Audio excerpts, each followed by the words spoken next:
রাসূল সাল্লাল্লাহু আলাইহি ওয়াসাল্লাম বলছেন, তোমাদের মাঝে কোন সেই ব্যক্তি, কে আছো যে যাকে মরার পরে হাসরের মাঠে উঠানো হবে, জাহান্নামকে সে দেখতে পাবে, জান্নাতকেও দেখতে পাবে, এবং তাকে জাহান্নাম থেকে বাঁচিয়ে রেখে জান্নাত দিয়ে দেওয়া হবে। তার মানে কি? বিনা শাস্তিতে জান্নাত। তোমাদের মধ্যে কোনো ব্যক্তিকে এমন আছো যেটা পছন্দ করো, যে এটা পছন্দ করে যে আমি সেই ব্যক্তি, আল্লাহ আমাকে বিনা শাস্তিতে জান্নাত দিয়ে দেখ। রাসূল সাল্লাল্লাহু আলাইহি ওয়াসাল্লাম বলছেন তার দুইটা করণীয় আছে। সে যদি দুইটা কাজ করে দেখাতে পারে তাহলে তাকে আল্লাহ সুবহানাহু ওয়া তাআলা ওয়াদা করছেন বিনা শাস্তিতে তাকে আল্লাহ জান্নাত দিয়ে দেবে। একটা হাদিস না বললেই নয়, এটা আমাদের সমসাময়িক সর্ব অবস্থাতের জন্য এটা প্রযোজ্য। এটা চমৎকার একটা হাদিস। এই হাদিসটি মূলত রয়েছে মুসনাদে আহমদে, কিন্তু এই হাদিসের মূল আপনি পাবেন মুসলিমে। যখনই কোনো হাদিসের হুকুম তিরমিজি, আবু দাউদ, নাসাই থেকে কেউ মুসলিম, বুখারী থেকে কোট করবে, তার মানে জেনে নেন তার অথেন্টিক এবং তার সত্যতার পাল্লা 100% বেড়ে যায়। যখনই কোনো হাদিসকে অন্য কিতাব থেকে কোট করুক, যদি এটা যদি সহি হয় তাহলে তো ভালো কথা, কিন্তু যখন বুখারী মুসলিম থেকে পেয়ে যাবেন আপনি, তাতে কোনো সন্দেহের কোনো অবকাশ নেই, কারণ তারা সহি ছাড়া দুর্বল কোনো হাদিস তাদের কিতাবে আনেনি। তো এই হাদিসটি মুসলিমে রয়েছে। আমি পড়বো আপনার কাছে মুসনাদে আহমদ থেকে, আর নাম্বারিং সহ বলবেন ইনশাআল্লাহ আজিজ। আব্দুল্লাহ ইবনে ওমর ইবনে আস এই হাদিসের বর্ণনাকারী। মুসনাদে আহমদে হাদিসটি রয়েছে 6806 নম্বরে, 6806, এবং এই হাদিসটি আপনি মুসলিমে পাবেন 34 নম্বর অধ্যায়ে কিতাবুল ইমারাত, যেখানে প্রশাসনের নিয়মকানুন সম্পর্কে যে হাদিসগুলো রয়েছে, যে প্রথম আমিরের হাতে বায়াত করা, সেই পর্বে গিয়ে আপনি পাবেন।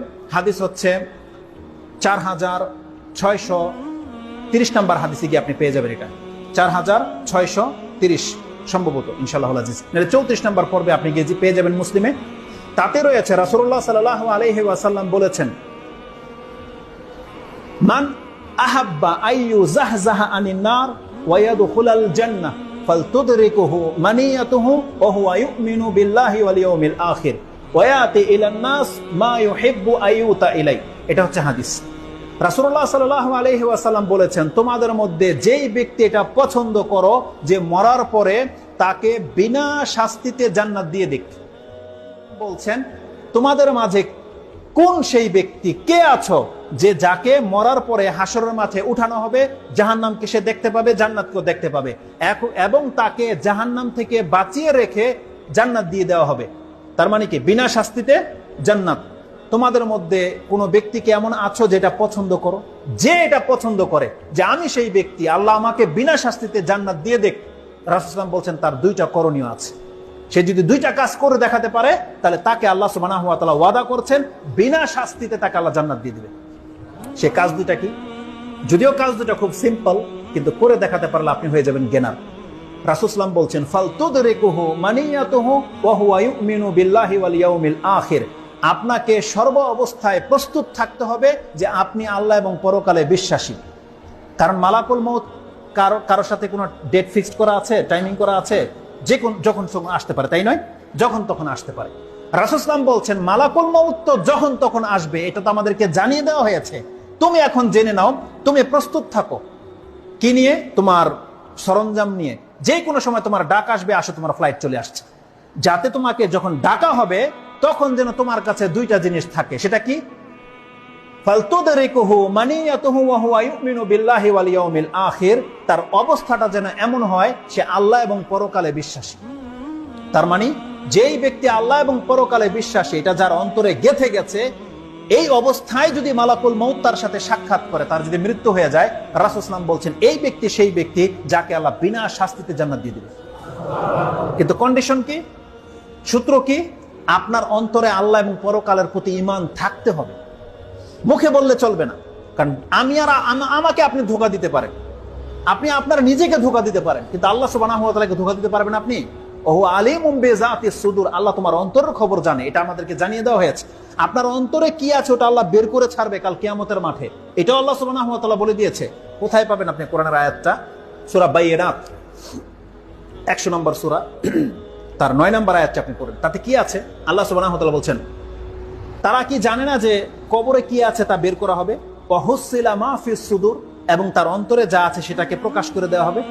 আল্লাহ সুবহানাহু ওয়া তাআলা বলেছেন কাল হাসরের মাঠে আল্লাহ বলছেন প্রত্যেককে তার কবর থেকে উঠানো হবে, এবং কাল কিয়ামতের মাঠে তার অন্তরে সে কি ধারণ করে রেখেছে আল্লাহ সম্পর্কে, পরকাল সম্পর্কে, ইসলাম সম্পর্কে, মুহাম্মদ সাল্লাল্লাহু আলাইহি ওয়াসাল্লাম সম্পর্কে বা ঈমান সম্পর্কে সে কি ধারণা করে রাখতো, আল্লাহ বলছেন এটা আমি হাসরের মাঠে প্রকাশ করে দেব। আজকে ক্যামেরার মধ্যে যা হচ্ছে এখন প্রকাশ করে দেওয়া যেত যদি এখানে কি থাকতো, না এটা না, কি যেন প্রজেক্টর থাকতো। প্রজেক্টরের সাথে যদি কেবল ফিট করে দেওয়া হতো তাহলে কি হতো, এখানে যা হচ্ছে এখানে প্রকাশ পেয়ে যেত। আল্লাহ বলছে অন্তরে কি আছে এটা আমি কাল হাসরের মাঠে প্রকাশ করে দেবো। আমি হাসিল করবো, আল্লাহ বলছে আমি হাসিল করবো ওর অন্তরে কি গোপন করে রেখেছে। তো রাসূলুল্লাহ সাল্লাল্লাহু আলাইহি ওয়াসাল্লাম বলছেন যেই ব্যক্তির মালাকুল মউত এমন অবস্থায় তার সাথে সাক্ষাৎ করবে যে সত্যিকার অর্থে পারফেক্ট, সে আল্লাহ এবং পরকালে বিশ্বাসী, তার কোনো বিন্দু মাত্র ডাউট নাই, তার মানে রাসূল সাল্লাল্লাহু বলছেন এই ব্যক্তিকে আল্লাহ বিনা শাস্তিতে জান্নাত দিয়ে দেবে। এটা হচ্ছে ঈমানের পাল্লা। একটা কাজও করে দেখাতে হবে, সেটা কি, ওয়ায়াতি ইলান নাস মা ইউহিব্বু আইয়ুতা ইলাই, এবং মানুষের সাথে তাকে ওই আচরণ করতে হবে যে আচরণটা সে নিজের জন্য পছন্দ করে। এটা খুব কঠিন লাগছে, তাই না? আরে পরকালের প্রতি, আল্লাহর প্রতি বিশ্বাস তো মুখে বলে দিলেন, হয়ে গেল।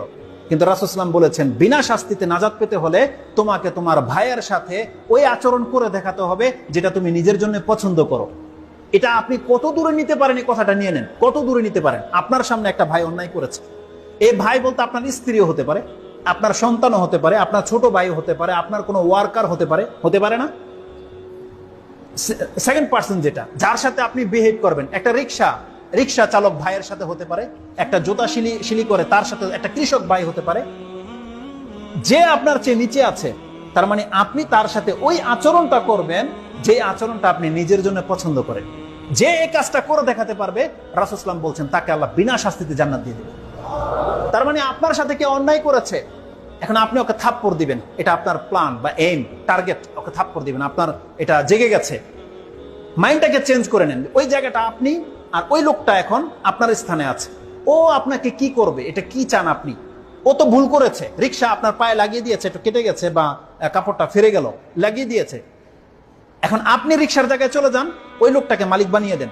এখন আপনার যে অপরাধ হয়ে গেছে, আপনি কি আশা করেন? আপনাকে এটা থাপ্পড় মারুক, এটা আশা করেন? আমি আর আপনি কি চাই তখন? আমিও চামো যে আমার ভুলটাকে ভুল ভেবে আমাকে মাফ করে দেখ, তাই তো না? যে আমাকে লান্তান না করা হোক, আমার ওজরটাকে, আমার আপত্তিটাকে সে গ্রহণ করুক, আমাকে ক্ষমা করে দিক, এটাই তো চাই নাকি? নাকি আপনি চান যে আমাকে এখন আমার মা বোনকে নিয়ে গালাগালি করুক আর আমাকে থাপ্পড় মারুক? এটা চাই কেউ চাই না। তার রাসূল সাল্লাল্লাহু আলাইহি ওয়াসাল্লাম বলছে তুমি যদি বিনা শাস্তিতে জান্নাত পেতে চাও, তুমি ওই ভাইটার সাথে এই আচরণটা করে দেখাও। যদি করে দেখাতে পারো, তোমাকে আল্লাহ বিনা শাস্তিতে জান্নাত দিয়ে দেবে। খাদ্যের ক্ষেত্রে, আপনার বাসায় যখন কেউ আসে, আপনার উচ্চ লেভেলের গেস্ট যারা, তাদের জন্য আপনি যে খাদ্যের ব্যবস্থা করেন, আপনি দেখেন তো এটাকে আপনার ওই নিম্নমানের ভাইয়ের সাথে যে অত পয়সাওয়ালা না, তার জন্য কি ওই একই মানের খাদ্য অ্যারেঞ্জ করেন, নাকি আপনার ওয়াইফকে বলেন কি আছে আজকে বাসায়, বলে যে হালকা খিচুড়ি টিচুড়ি আছে, ঠিক আছে হয়ে যাবে, এটা দিয়ে হয়ে যাবে। আর যখন বলা হয় অমুকে আসবে, তখন বলছে কি আছে, বলতেছে যে খিচুড়ি ভুনা করেছে, এটা হয় নাকি, একটা টিকা করো, একটা ফ্রাই করো, একটা এটা করো, এটা করো, এটা করেন কিনা? এইরকম যদি করেন তাহলে সুবহানাল্লাহ, মানে এই গুণটা হাসিল হবে না। এটা খুব সেন্সিটিভ কথা। যদি আপনি মুখে বলছেন যে আমি আল্লাহ এবং পরকালে বিশ্বাসী এবং আমি আমার ভাইয়ের সাথে আচরণটা করে দেখাবো, আপনার যাজা যত শ্রেষ্ঠ, কাজটা অবশ্যই আপনার জন্য একটু ডিফিকাল্ট মনে হবে, একটু কঠিন মনে হবে, কিন্তু আপনি করে দেখাতে পারবেন বান্দা, এটা আপনার করতে পারবেন বিধায় আল্লাহ আপনাকে এই চরিত্র শিক্ষা দিয়েছে। সম্ভব আপনার দ্বারা, আপনি চাইলেই পারবেন, কিন্তু আপনি চাচ্ছেন না বিধায় হচ্ছে না। আপনি চেষ্টা করে দেখেন, আপনার দ্বারা সম্ভব, এবং আপনি করে দেখাতে পারলে আপনাকে আল্লাহ সুবহানাহু ওয়া তাআলা বিনা শাস্তিতে জান্নাত দিয়ে দিবেন। তা আমাদেরকে ওই চরিত্রের হতে হবে।